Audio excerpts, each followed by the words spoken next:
On the 29th of March, it is the 34th day of full-scale war that Russia has unleashed against Ukraine.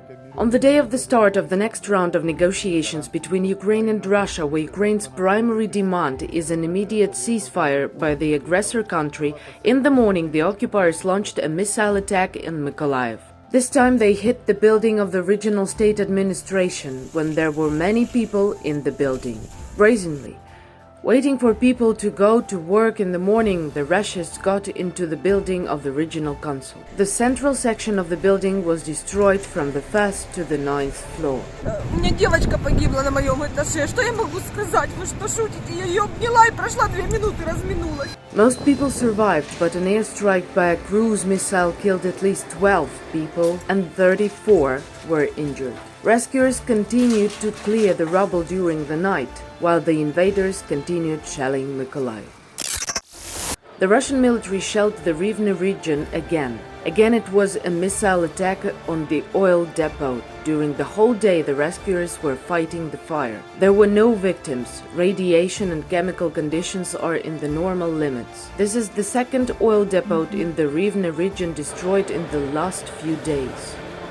On March the 26th, the occupiers completely destroyed an oil depot in the town of Dubno.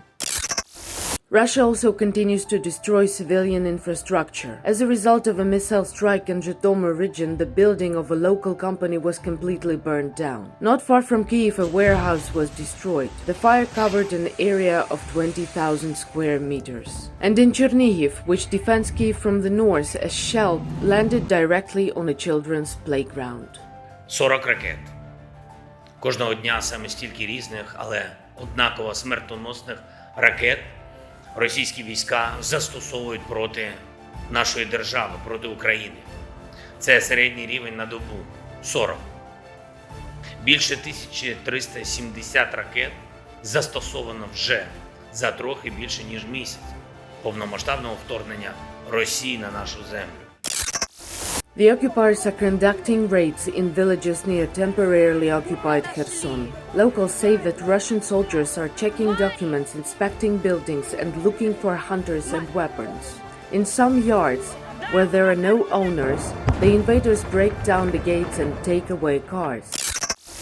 Severodonetsk in eastern Ukraine was left without electricity and water. On March the 29th, the Russians damaged a power transmission line connecting cities in the Luhansk region. As a result, Severodonetsk is completely without electricity, pumping stations do not work, and there is no centralized water supply. Specialists are trying to fix the electricity supply, but repair works, in addition to shelling, are complicated by the fact that the city does not have the necessary equipment. The day before, during overnight shelling, the Russians destroyed 5 of the special vehicles at once. Occupiers continue to work for Russian propaganda according to the Center of Countering Disinformation. Occupation troops have resumed the tactic of shelling captured villages to discredit the Ukrainian armed forces in the eyes of the local population. Important, before the shelling, the invaders announced to the local population information about the planning of an attack by the Ukrainian armed forces. The Russian Ministry of Defense reported that the political and military leadership of Ukraine orders the national battalions to shoot fake videos of alleged murders of civilians and acts of looting committed by the Russian military.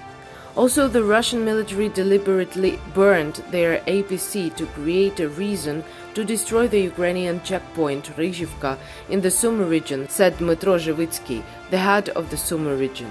Провокація спрямована на формування картинки для російських ЗМІ щодо того, начебто українці знищили їхні БТР, вони це зробили самостійно, і начебто з тим, щоб помститися українцям, вони спалили прикордонний пункт пропуску, український пункт пропуску у нас на кордоні з орками. The Russian military is kidnapping people.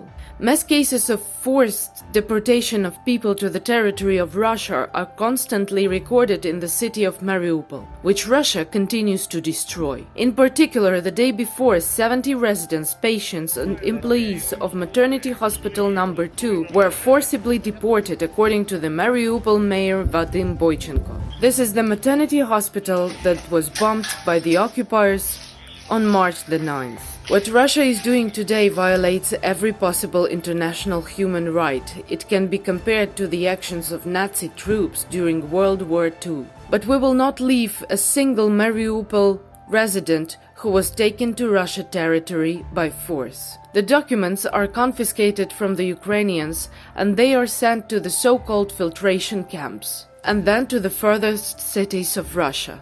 It is now known that from Mariupol only more than 20,000 people have been forcibly deported by the occupiers. Also on March the 29th, the Russian military bombed the office of the EU mission in Mariupol. Today the EU advisory mission Ukraine, EUAM, has obtained credible information that the premises of its Mariupol field office were recently hit by Russian shelling. The EUAM office and equipment sustained major damage. No mission members or contractors were injured. Mariupol is currently completely surrounded by the enemy and the humanitarian situation in the city is catastrophic.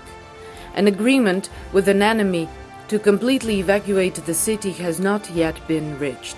Під час перемовин у Стамбулі, які відбувалися сьогодні, наша перемовна група передала вимогу російській стороні щодо обов'язковості і негайності відкриття гуманітарних коридорів до найбільших міст України – Маріуполь, Харків, Чернігів і, звичайно, ми говоримо про Київську область. Where can you find a safe place if your city is under siege? Is it an usual residential building? No. In hospitals or schools? Третья больница, Мариуполь. Роддом. No. In a theater, the heart of your city. Far away from any military objects. Yes, that's a good idea.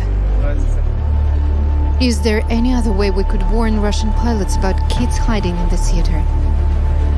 Yes, capital letters, in Russian. That way we will definitely be safe. But only if murdering our children isn't their goal.